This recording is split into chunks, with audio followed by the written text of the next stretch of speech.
So the mission of Startup Grind is to educate, connect, and inspire entrepreneurs all around the world. Tonight we have Kristin Fiore of Down Dog Yoga Center, and the way, and I think Joel can back me up now because he's seen this, the way we like to welcome our speakers is with a standing ovation. So could everyone please stand and welcome Kristin.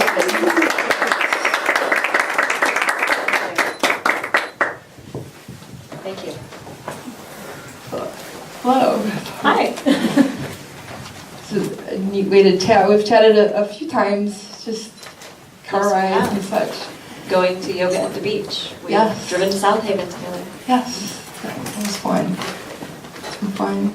So, tell me, before there was even the thought of Down Dog, is like, what was your background? Like, what was it that you were working on at that point? So I began college at the University of Iowa, and I was studying social work. I did not finish college. I finished 2 years, and then I became a mother. So I stayed home for the next 10 years and had 3 daughters. Josie, here in the audience, is my youngest.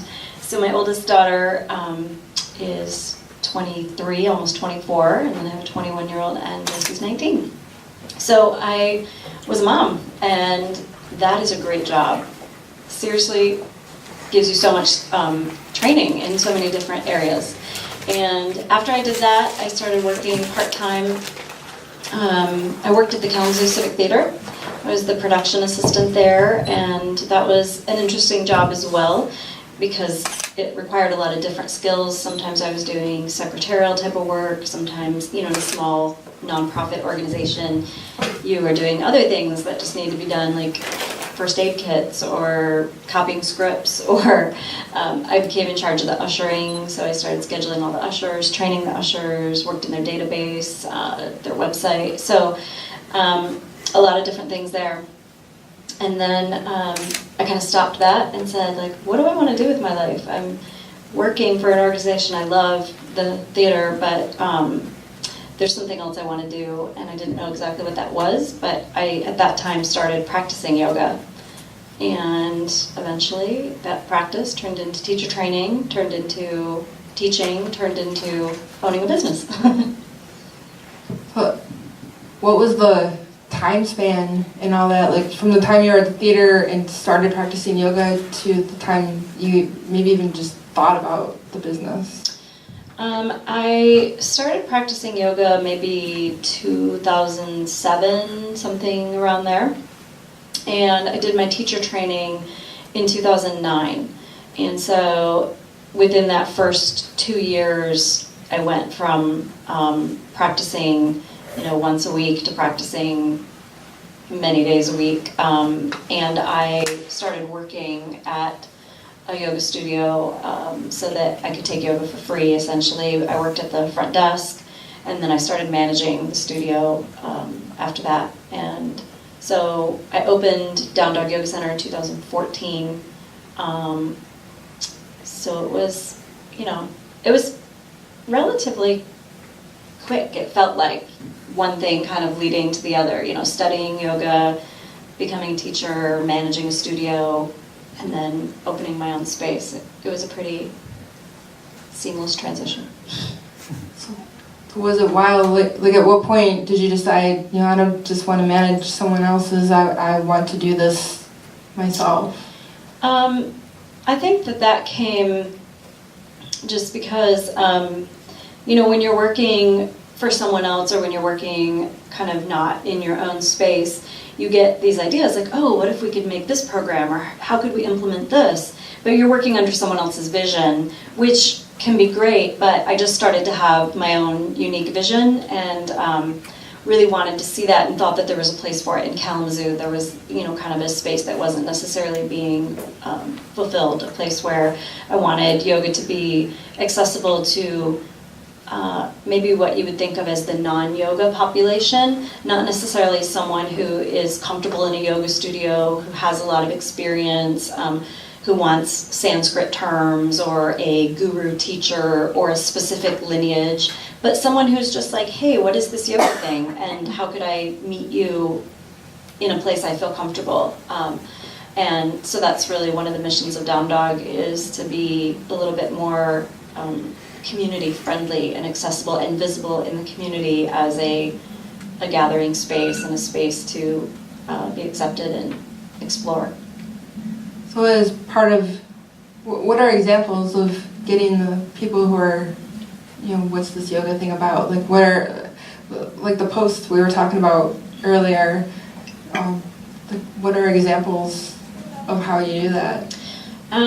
Well, for one thing, our downtown location is really great for connecting to things like Art Hop. We participate in Art Hop, and many people come in to see the artist, to see the space, and then they're like, hey, what do you do here? And we talk about beginning yoga, and we talk about that we have yoga that's very active, that we have very gentle yoga, that the age range of our clients is, sometimes people imagine yoga is for fit, athletic 20-year-olds, and we actually, I think our predominant population is 45 and up. So, we see young people, we see athletic, fit, kind of based yoga, but we also have very gentle yoga, yoga for people who are in the retirement category. So we meet a lot of people like that at things like just community events like Art Hop.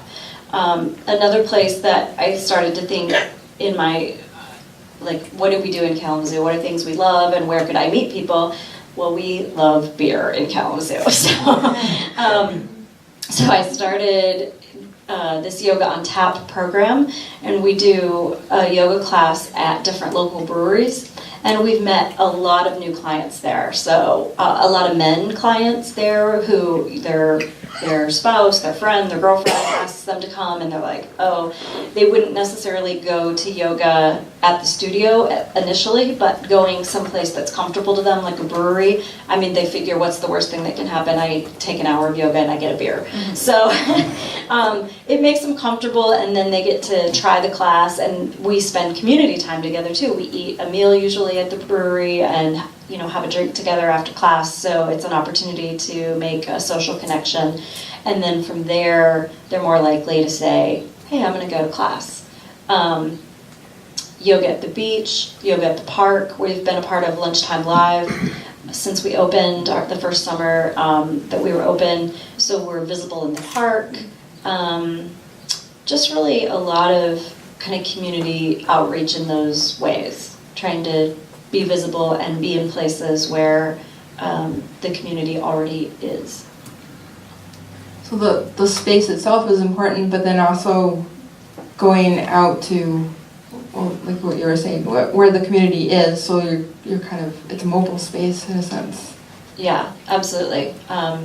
Because I think that it can be intimidating to go to a space that's dedicated to yoga, like a yoga studio. Sometimes people aren't sure exactly what to do, which also our staff, our front desk staff is very friendly, and we really work with that so that, right away we say things like, if you could please turn off your cell phone, or you can leave your shoes here, because some people are like, what do I do with my shoes? Do I wear them? Do I take them off? Do I wear socks? And, we want people to feel not like they have to be afraid to ask that question, but that they can actually have someone bring it up, or that it's a safe space to ask those questions and to get your questions answered.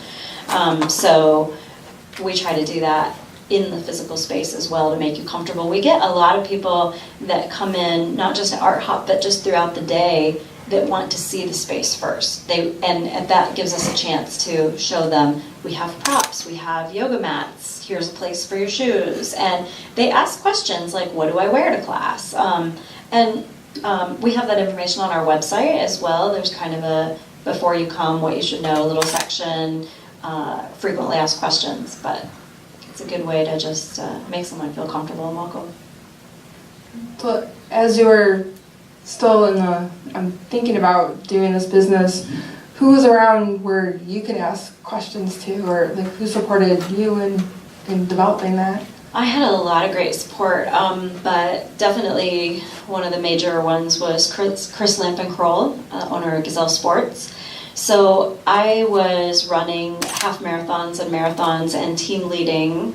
I met Carrie here in the audience for some of their training camps, their run programs, and I did not know Chris personally, other than like seeing him talk and before run camp and things like that. But I was very familiar with his business because I was shopping there, buying my shoes, and doing their training programs. And I saw that their commitment to community and to education, not just like we sell running shoes, but to creating community space and relationships was really important. And at some point, I had developed a yoga for athletes class, which I geared towards runners, and I started teaching at their store as well. So they had like a little back room.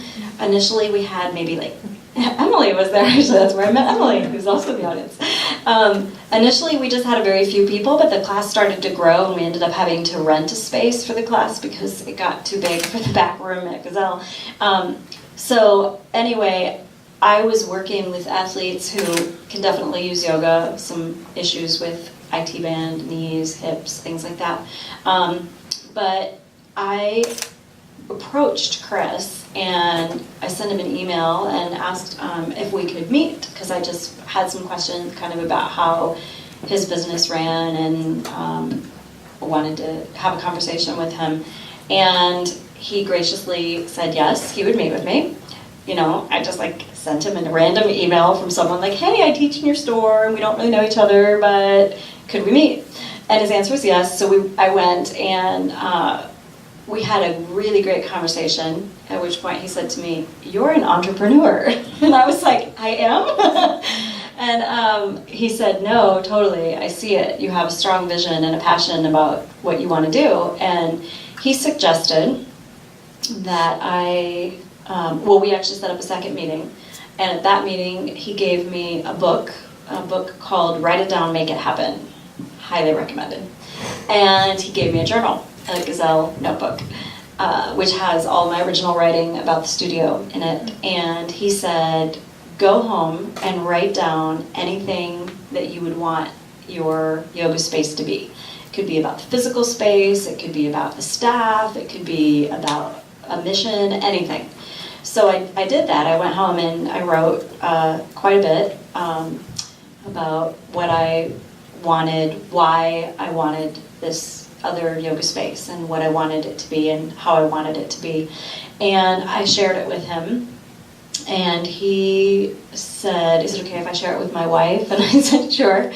And he said, we read this, like we reread it. Like, this is inspiring. This is a space that you should definitely make happen. If you want this, I want to support you in this. And then we ended up becoming partners. He was my business partner in the first year that Down Dog was open. A relatively silent partner in the sense that he didn't do any of the running of the business. I did all of the program directing and all of the finances, and I essentially really ran the business. But in that first startup part, he went to meetings with me, with the contractors. He helped me find the space. So when we started looking for physical space, we went to appointments together, and then when we found the space, it had to build out, so he was involved in some of that. I did all the purchasing of equipment and all the interior design, but he made a lot of connections for me. One of those connections was another person who was very instrumental and helpful. That was John Schmidt, and he, Chris, before we started looking for spaces, said you should work on a business plan with John. So I met with John, and everybody loves John. He's just a really great guy, and one of the things that John loves that I do not love is spreadsheets and numbers. Mm-hmm. He's like that kind of a guy. I'm like a creative vision person, and he's like let's make it tangible in numbers. So he set up some things like, hey, give me numbers that would work with these things and spreadsheets and things that would work. And so that was instrumental then when I was negotiating a lease and things like that to kind of have that background. So we kind of combined like the vision, the creative writing I had done for Chris, and then a more practical version of that with John to create a business plan that then I could take to Tom Huff, who owns the building that we're in, Peregrine, and to the bank for a loan and things like that. So Chris and John were both really helpful.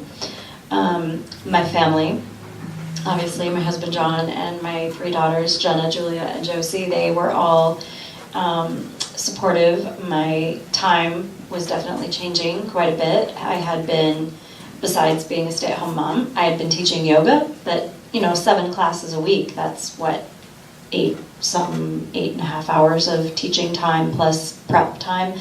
And then I was working at 2 o'clock in the morning, purchasing lights for the studio and mats and insurance and programming our website, which I did on my own. And well, actually with the help of John Carlo Anamone, my daughter's getting married in a week and a half, and her fiance is a computer programmer, so he helped me actually learn some code.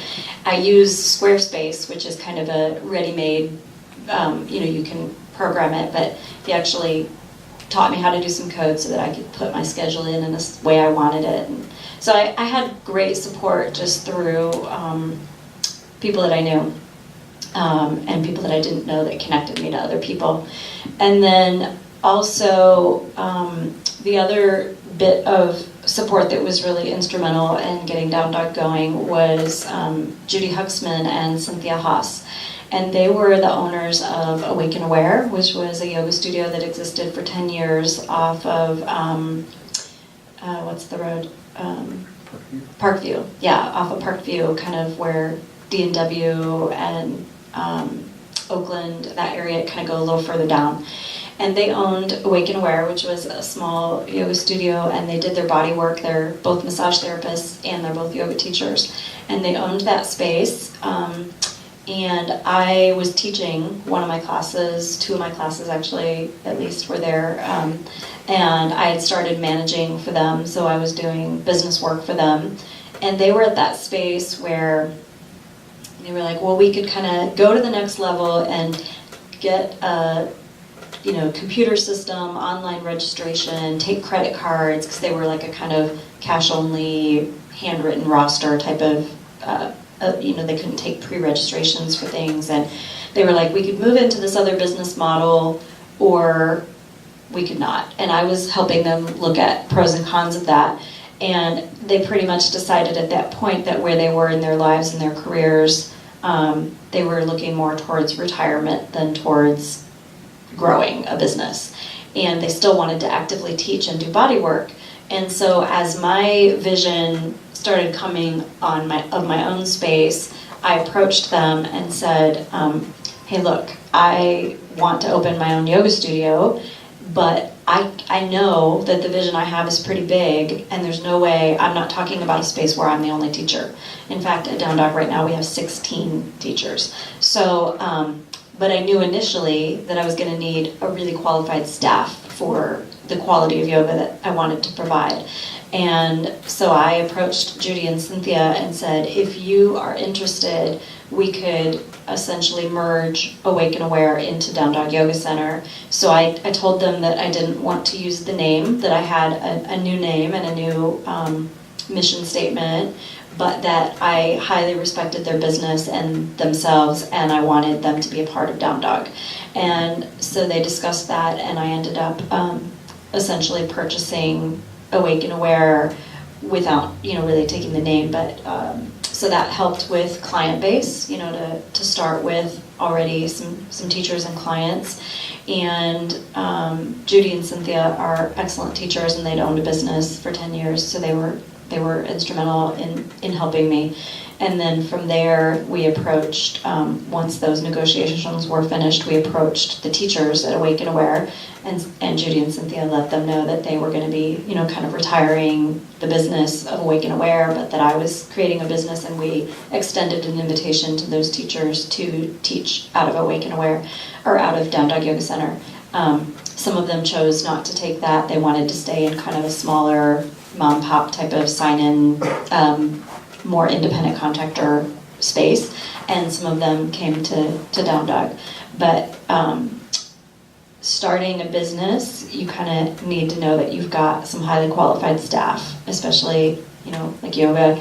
I wasn't just going to be like, open interviews for whoever wants to teach here. I really wanted people that were going to support the mission in a way that I thought was valuable. So once I had Judy and Cynthia, I figured I at least have 3 teachers. There's me and there's them.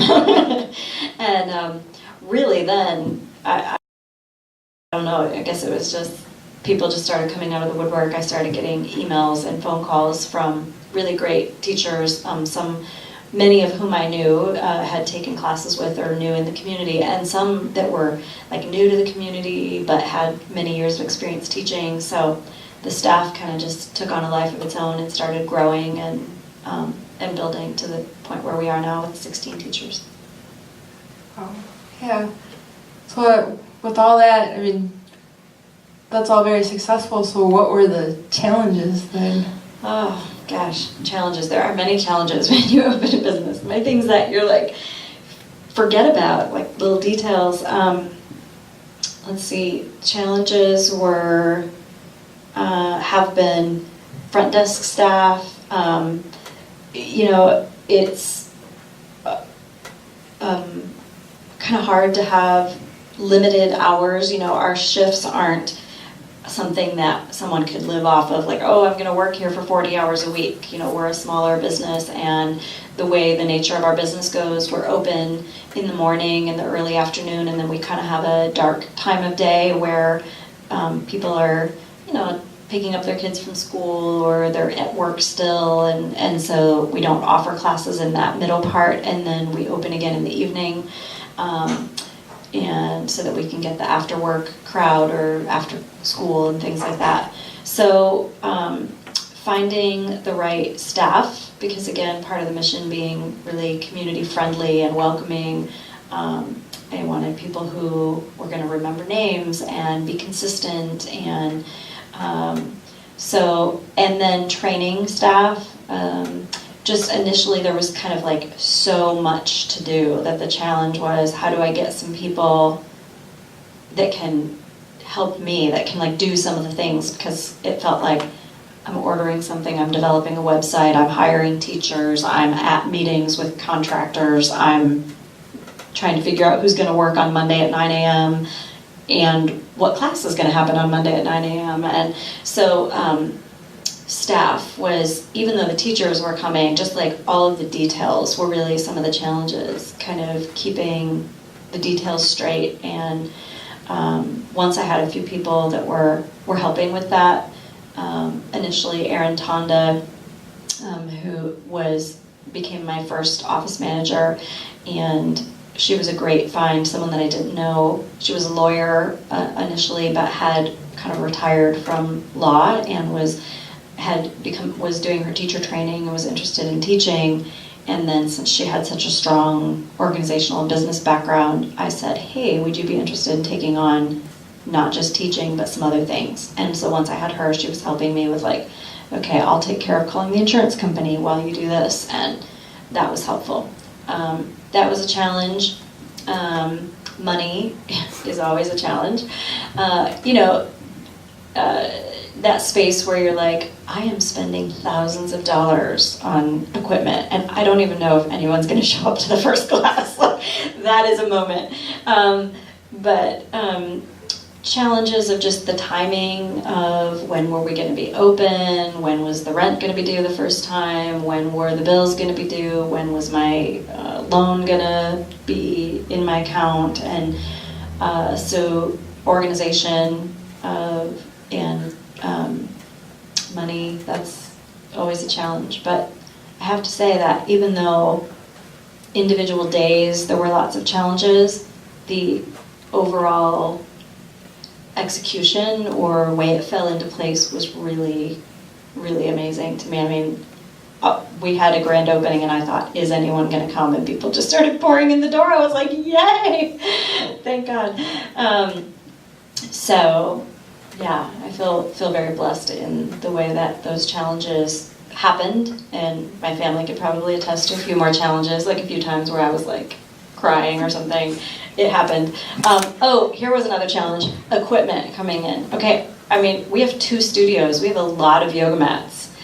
They arrived and they were in my living room. So by the time that the studio opened, in my living room, we had the water cooler, all of the studio mats, all of the bolsters. I mean, a bolster is like a pillow, like that big, and I'm talking 50 bolsters and 50 or more yoga mats and 100 blocks, and we had the couch, we had the blankets. I mean, my entire living room essentially was stacked with yoga boxes and equipment before we had the physical space available to move things in.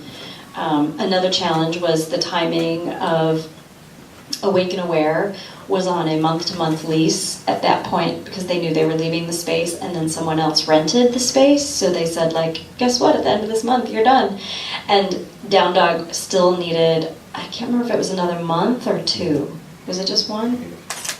Maybe 6 weeks, something like that. So we kind of had this dead space where I had to tell the teachers that had been teaching there, like, hey, I know this is really hard, but we can't be in the Down Dog space until April 1, and so we have to take this time. So keeping them happy and supported was a challenge, as well as then we had, besides all the stuff in my living room, then we had all the stuff at Awake and Aware. Luckily, Tom Huff, the owner of the building, that front space outside of Down Dog had, I think, Handmade Kalamazoo had been in there that Christmas, and then they left, and so it was vacant. And so before my lease started, he let me move for those couple weeks all of the stuff from Awake and Aware into that space. So that kind of held our stuff, besides all the stuff that was at my house. And then that kind of became a staging area for moving the things into Down Dog Yoga Center. And again, then a big thank you to all of my friends who helped paint. We physically painted the yoga studio ourselves. It's more than 3,000 square feet, and it was drywall, fresh drywall. But these are the ways that a small startup business happens. I mean, you don't just pay a couple grand to a painting company to come in and paint. You're like, I have a limited budget, so these are the things that I have to pay for, and these are the ways I can save money. So saving money meant John, Josie, and I, the 3 of us, actually were probably the predominant painters, though Travis and he did a lot of painting. We had some other friends, but one day we kind of created a painting party, and I would say about 2 days, yeah, at least 25 of my friends, mostly my running friends, showed up, and Chris spent the day painting, and the paint flew that day. I mean, we really put a lot of paint on the walls. So there were, challenges, but those challenges also turned into some good times, some pizza and some painting and a beer at 2 o'clock in the morning when you were just like looking at the wall like, can we do one more coat? Yes, we can. How long did it even take to find that space that you're in now? Let's see. I think I saw that space in August because my oldest daughter's birthday is August 13th. And it was right around her birthday because I remember thinking it was, let's see, what year did we open? 2014. Jenna was born in 93. So I think it was probably 2013. Would that have been August of 2013? Because I remember saying to myself, 20 years ago, you birthed your first child, and now you're birthing a business. Let's do it. But prior to August, when I saw the space that we're in, we did spend a couple more, a couple months, back up a couple months from that, we looked at some other spaces. We looked at the Haymarket building where Food Dance originally was. Underneath there was a kind of fitness center that was leaving, and we looked at that space, but it really wasn't big enough. I didn't like that it was on the downstairs floor. Kind of was looking for a little bit more like energy-wise being at the street level as opposed to down. We looked at the building where there was a clothing store there, and now I think there is a fitness space. I guess it's on South Street and Stadium. It's glass. It's kind of at that where the Rice Kitchen or whatever that is. It's like right at that little point. That space was empty. We looked at that. Had a lot of windows, but that can also be not great. I mean, good for like light, but also then you don't want to necessarily be watched while you're doing yoga. So then how are we going to do that? And it just also wasn't quite the right space. We looked where Kalamazoo, where Pick is located now at the corner of right by the State Theater in Tibbs, that corner piece, but felt like maybe that was a better retail space because it had the windows and the corner and the street. And so that was when I met Tom for the first time. I was looking at that space, and he said, Chris and I were meeting with him, and he said, let me show you another space I've got. And at this point, Down Dog was, I mean, it was a very raw space when I walked in there. It was like, it was a little bit of chaos. I could show you some pictures sometime. Tom was developing the upstairs, the 2 floors of apartments, but in the interior space, just that front little space on the street was finished, and M Live at the corner, that space was finished, but everything interior of the building, nothing was finished. So the hallways, the ceilings, that was all kind of raw space. There were no walls in Down Dog. It was an open space. There was a broken floor, so there was a point where the concrete just kind of broke and you stepped down. Bathrooms, old bathrooms. It had been, originally that building was JCPenney's, and then it was also a, what was the name of that restaurant, bar? Bourbon Street. Bourbon Street was in there. Also, then it had been a school. It was like Kalamazoo Academy. So one bathroom had a toilet that was like this tall, and a tiny little sink. So he took us into that, and my initial reaction was like, whoa, this is like, needs a lot of work. But my other initial reaction was there was a lot of space, and I could start to see where spaces we had been looking at didn't really have one studio space that was big enough, and I really wanted to have 2 studios because my idea was that then we could run a specialty class like prenatal yoga or a heated class or a beginning class, and also have a drop-in class, because I wanted to create a yoga space where it wasn't like, oh, I can't go to yoga tonight, where I wanted it to be any night of the week you could go to a class. And if you offer prenatal yoga and that's your only yoga, then you can't really, like, nobody can just drop in unless you're pregnant. So I was looking for a space big enough to have 2 studios, and one of the studios I wanted big enough to hold trainings or workshops later, like kind of, you know, further down the road. I envisioned like what we would be growing into and wanting to have that space. And a lot of the spaces we looked at that existed, the rooms were so broken up and too small. And this had really, like, there were some little beams, and I was like, this about perfectly makes 1,000 square feet, which is what I want for the main studio space. So I was very excited. Now, that presented a challenge. No windows, interior of a building. And at first, that was a pretty big drawback, like no natural light, and we're doing yoga, and it seems like a nice natural thing to do. But I just started to reimagine, like, how could that work for me? And the architect, Arnie Bunkley, really was very helpful in creating space with me when I started talking to him about my vision. His first rendering, though we tweaked it, was very spot on. He created this curved wall, and there's a curved wall in the hallway as well as behind the front desk. And those curves started to create like a welcoming space, and we created some illusion of light with kind of faux window space in that curved wall in the front. And lighting became very important challenge, and the ceiling and things like that, as to how we were going to make that space work then to feel natural and comforting without any natural light. But that challenge also became an interesting thing because I started to use that idea of being in an interior space to represent what we're doing in yoga is you're kind of moving into that interior space. And sometimes being right at the busy traffic street, oh, there's a car, there's stuff going on, it can kind of keep you in that everyday moment to moment distracted thinking. So we kind of created this space, like I think of it as kind of like an inner sanctuary. You know, you leave the street, you walk down the hall, you open the door, and you're in a very, I think, beautiful space that is an interior sanctuary. So, but that was, you know, kind of a challenge too, just because you don't usually think of a space with no natural light.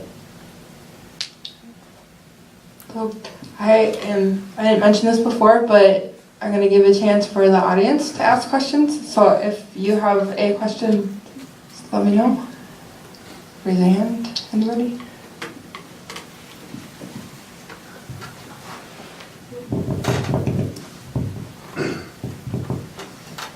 Hey, I'm Joel. So what was your strategy for problem solving early on in the business when you ran into all these like storage issues and issues with releases and stuff? Running a business, you run into countless problems endlessly, and I'm just wondering, you know, if you have a specific strategy you use to solve them and any decision-making framework, for sure. Yeah, that's a great question. I would say that some of kind of yoga skills are helpful in that. Yeah. I think that I've kind of learned that when a problem or a challenge presents itself, I allow myself sort of a couple stages of dealing with it. Initial reaction is maybe going to be personal, like, oh my gosh, this is horrible, or, you know, you have like an emotional response, and that's okay. I think that's a really natural thing. It's something that you're really passionate about, or it could have a financial consequence, and so those things are pretty big. So I allow myself a space to turn to my husband or to a close friend or just on my own to go, oh my gosh, and whatever that might be, irritation, sadness, like to experience that. Yeah. And then I give myself the next space, which is kind of a space of breathing, of being like, okay, you can't change this. This is what has presented itself. So how do you want to proceed? And I usually give myself a little space of kind of quiet or just a processing space there. And then after that, the next stage is sort of, now what are the practical things? Now that I've had an emotional response, now that I've had a little acceptance space, what are the next best practical moves? Who do I need to contact? What are my options? Who are people that I know that could help me address this, or how can I address it specifically? And so I think kind of giving yourself those 3 stages of accepting something and dealing with it. If you try to go right to the action, what's next, I just would find that my irritation or my emotion or you know, it was too reactive of a space. So processing and then pausing and then responding seems to be the best way that I have found to deal with it. And sometimes, you know, like you have to go back into that cycle somewhere again. You have to pause again, or you have to emote again. So, you know, just, but yeah, that's kind of how I deal with that. Awesome answer, thank you. Mm-hmm. Someone else have a question?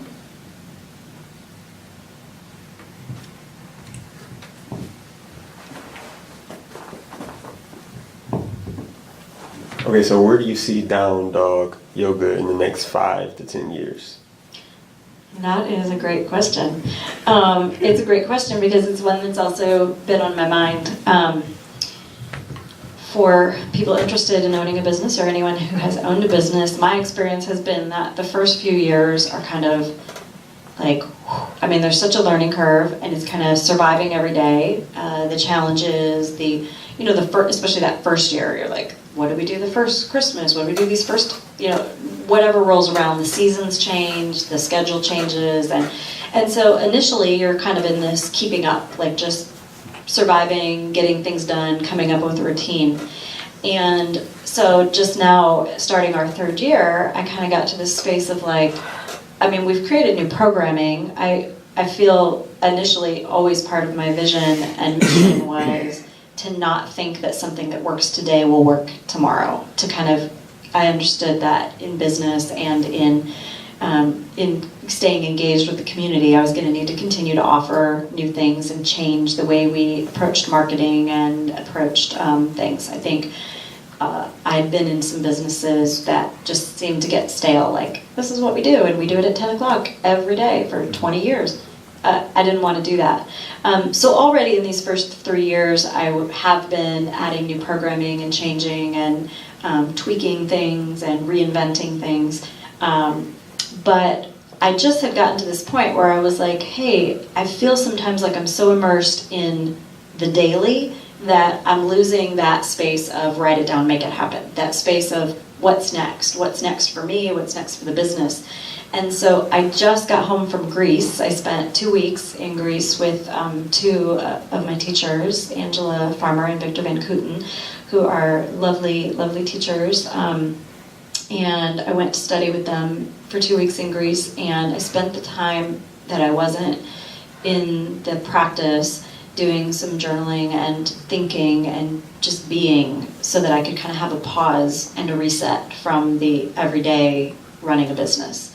And I haven't really come up with a specific what's next. I do see us continuing to be engaged in community. I mean, I just am really passionate about meeting people. I think we need to continue to think about what it is that people are looking for and longing for. And I think in this technology-based world, we connect quite a bit, but we don't necessarily connect in ways that are really meeting the needs of our kind of human experience. And so I want to continue to use technology platforms to get our word out, but I'm really finding that we need more spaces to be together. And so I'm continuing to look at what are experiences outside of just like coming to a class. What are ways that I can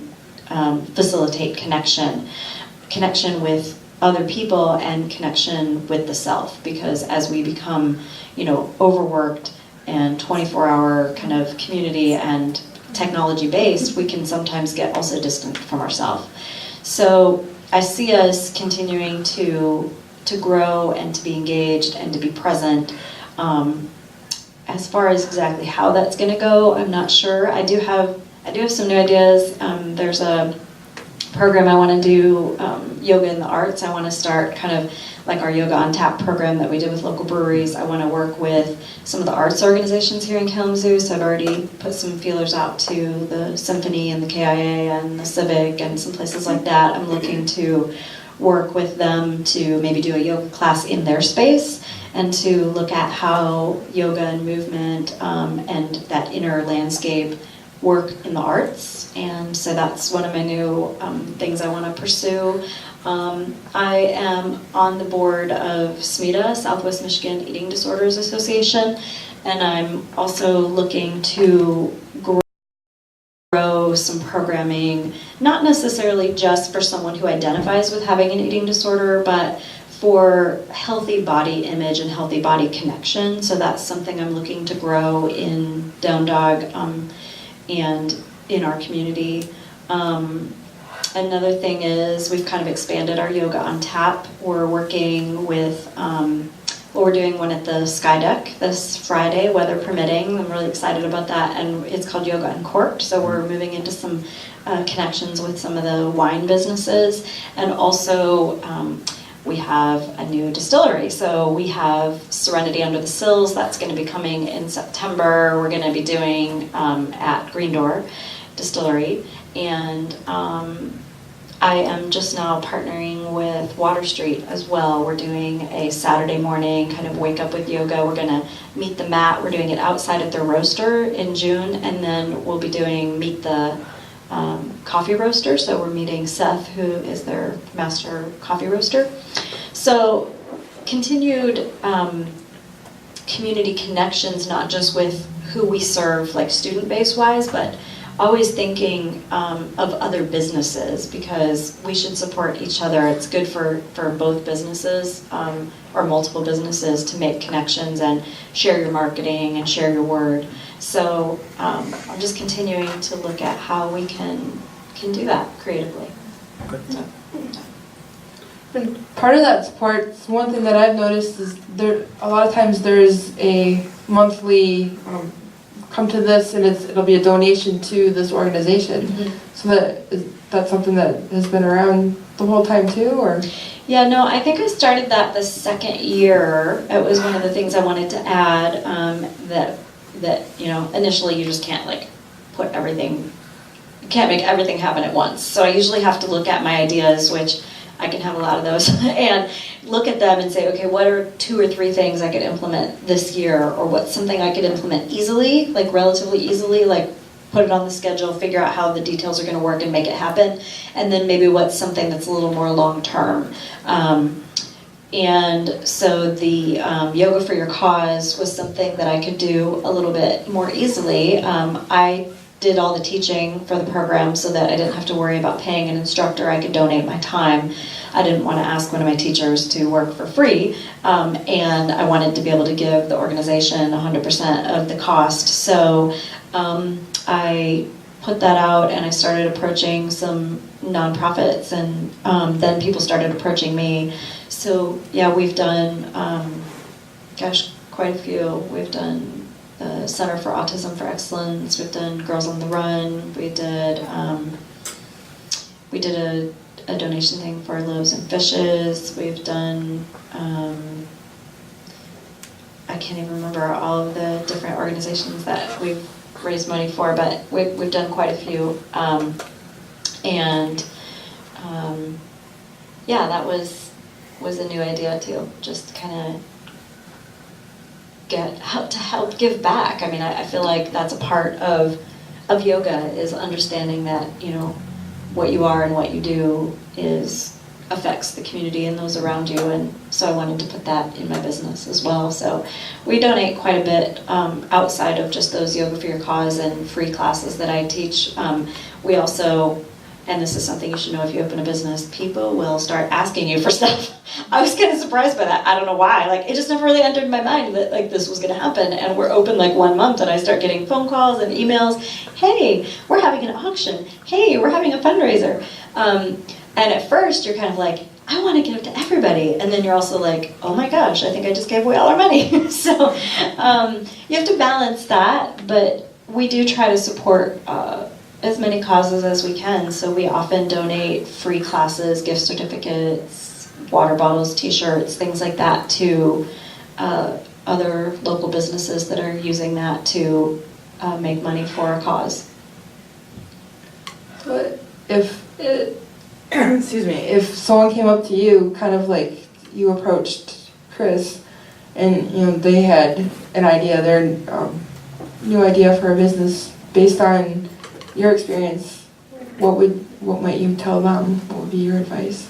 Yeah, actually this just happened to me. Someone that I know, I mean, I can't really talk to you about the business because it's in an idea stage, but someone said, hey, would you meet with me? And I met with them and we talked, and they showed me some initial thoughts and plans, and they asked me some questions, and I said, it's sort of a balance, I think, in that people say do what you love, right? I absolutely believe that you should pursue your dreams and do what you love, but you should also remember that something that you love, when it becomes your work, is now your work. And so I would say that I, after the first year, really had to work to kind of get back into my own yoga practice. I mean, here I am owning a yoga studio and teaching 5 to 7 classes a week, but my personal practice was diminishing because I was busy. I had previously been doing a lot of yoga and had been very active, walking, running, doing other things, and now I'm sitting at a desk hours a day with social media and marketing and emails and finances and programming. And so it was sort of like, do I want to go to class tonight? no, I want to go home and go to bed, or, oh, I have these other things to do. So when someone says like, oh, I really love this, I want to do this as a job, I would say just remember that, to create some kind of carved out time for yourself, or make sure that you want it enough that you're really ready to eat, sleep, live it. Because when you own a business, if your front desk staff doesn't show up, I have gone to the studio in my pajamas to check in 6 a.m. yoga, unlock the door, teach for someone when there's snow and they can't teach. There's just, you're the fallback. You take out the garbage. The garbage at Dumb Dog Yoga Center goes to my house. So, like when the garbage is full, I carry it home in my trunk and I put it in my garbage can. People are like, oh, here, I'm going to leave my garbage in my recycling. And I'm like, thank you.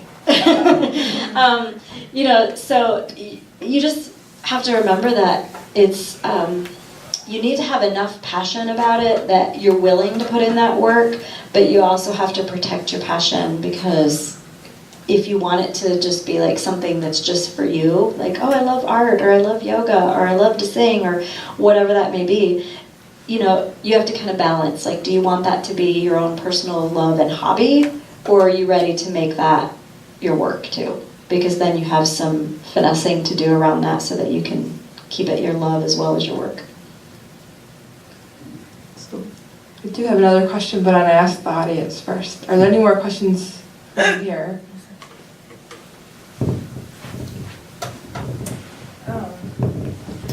Hi, my name is Melissa Patton. Hi. Would you be interested in hosting a cat yoga class? Absolutely. Are you the cat yoga, the cat cafe? I am not the Kazoo Cat Cafe. Okay. I'm an up-and-coming cat cafe and wine bar. Yeah. For sure would be interested in that. Okay.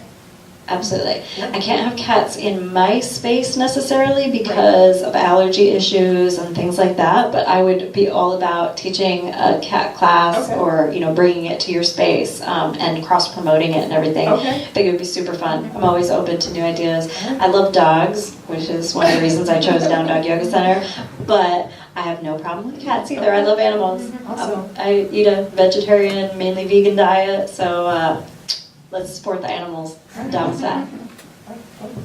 Awesome. Good connection. Yeah.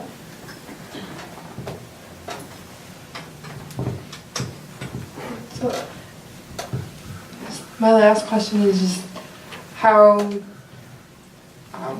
you see the Kalamazoo startup scene. I mean, you've kind of been around in the community, so how do you see it the way it is here? Like, is there anything that's missing, or maybe that's extra great? A little bit of both. Things that are extra great and some things that are missing.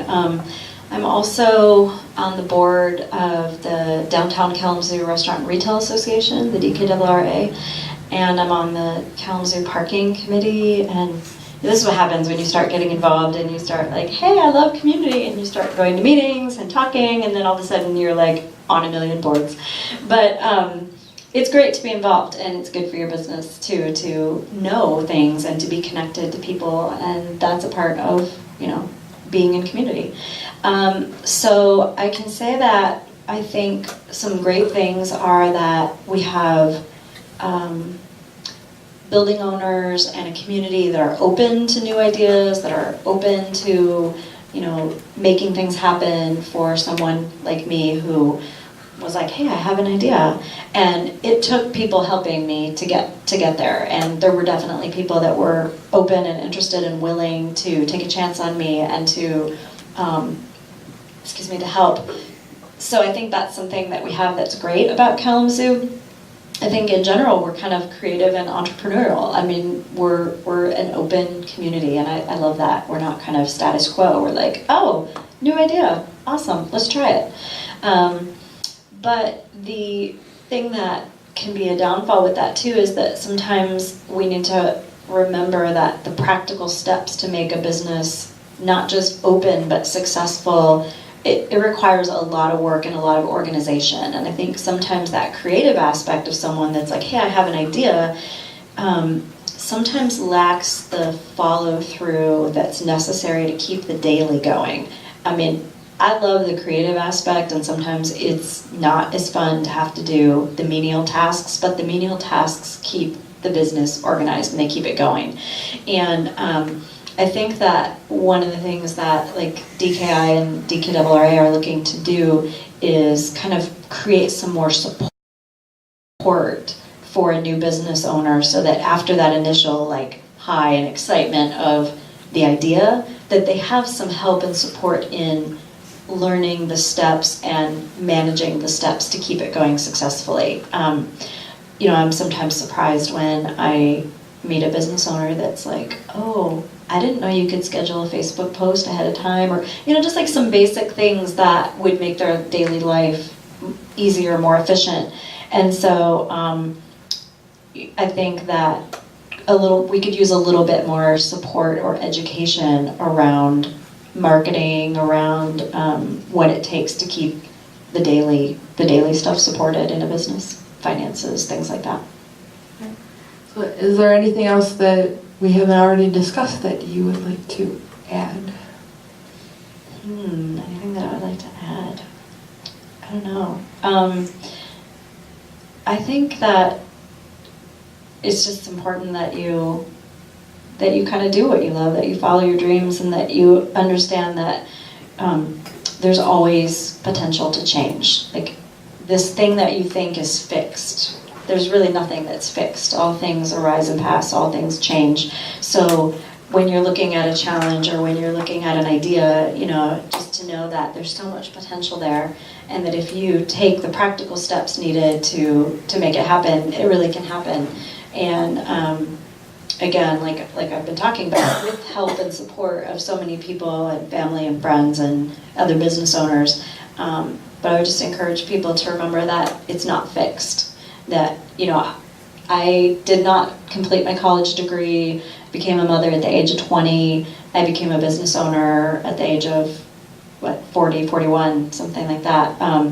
And who knew, that I was going to be owning a business, that I would end up where I am. But it is possible to just, keep going, keep open, keep educating yourself, and to make it happen. Thank you. Thank you.